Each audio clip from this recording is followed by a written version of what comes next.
Hola, mi nombre es Jorge, estudiante de doctorado en Ciencias de los Materiales en la Universidad Autónoma del Estado de Hidalgo. Me es grato compartir los resultados logrados hasta el momento en el estudio de un compósito semiconductor conformado por quitosano, PEC y óxido de grafeno reducido. Actualmente vivimos una revolución en dispositivos portátiles. Sin embargo, estos dispositivos no se pueden flexionar o comprimir debido a que son rígidos. Por otro lado, no son biodegradables. Debido a las razones anteriores, se abre un nuevo campo en el desarrollo de materiales denominado compósitos. Por definición, se dice que es la combinación de dos o más materiales para lograr propiedades únicas.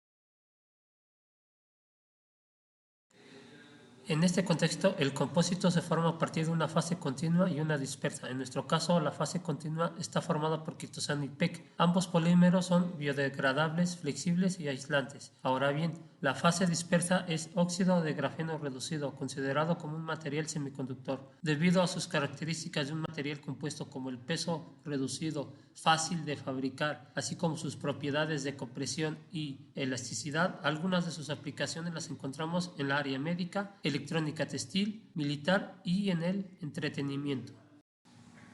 Para obtener la fase dispersa se sintetizó en primer lugar el óxido de grafeno, usando como materia prima el grafito por medio del método modificado de Homer. Este método permite introducir grupos funcionales en la estructura interlaminar del grafito.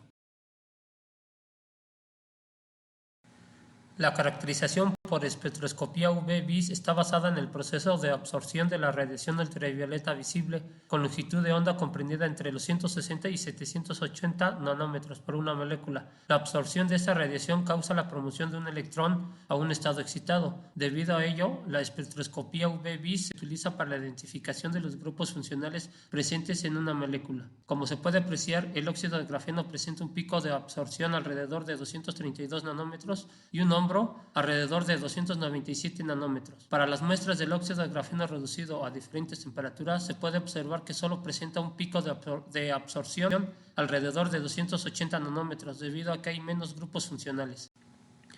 El valor de la banda prohibida se puede definir como la energía mínima necesaria para excitar un electrón desde su estado libre a un estado que le permita participar en la conducción. Como se observa, para el caso del óxido de grafeno su valor es de 3.6 electronvolts.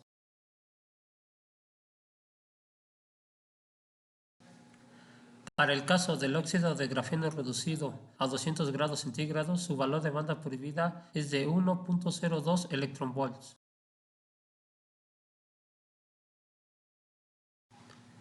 Por otro lado, para el caso del óxido de grafeno reducido a 350 grados centígrados, su valor de banda prohibida es de 0.95 electronvolts.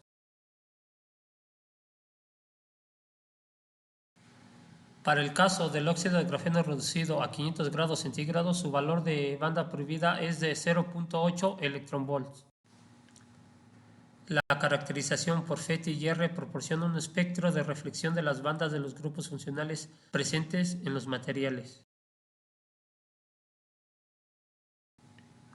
En primer lugar, se observa la presencia de grupos funcionales en la estructura del óxido de grafeno, alrededor de 1725, 1229 y 1053, que corresponden al grupo carbonilo y un alcohol respectivamente. Posterior, se observa el espectro del óxido de grafeno reducido a una temperatura de 200 grados centígrados, el cual presenta una reducción de grupos funcionales en las bandas 1624 y 1053, que corresponden a la estructura del carbono y un alcohol. Por otro lado, el espectro del óxido de grafeno reducido a una temperatura de 350 grados centígrados presenta una mejora en la reducción en los grupos funcionales en las bandas 1229 y 1053, que corresponden al grupo carbonilo y un alcohol respectivamente. Finalmente, el espectro del óxido de grafeno reducido a una temperatura de 500 grados centígrados presenta la mayor reducción en los grupos funcionales en las bandas de 1725, 1229 y 1053, que corresponden al grupo carbonilo y un alcohol respectivamente.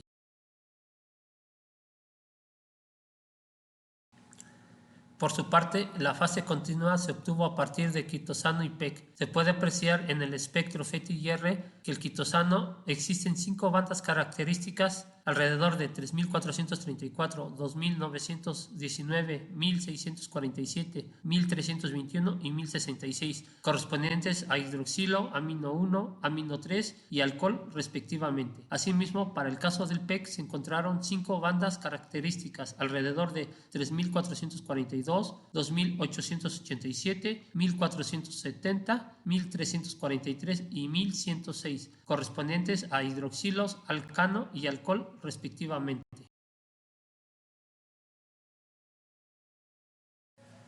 En el espectro FTIR del compósito semiconductor se pueden observar 5 bandas, alrededor de 3.434, 2.902, 1.634, 1.384 y 1.103, correspondientes a hidroxilos, amino 1, alcano y alcohol respectivamente.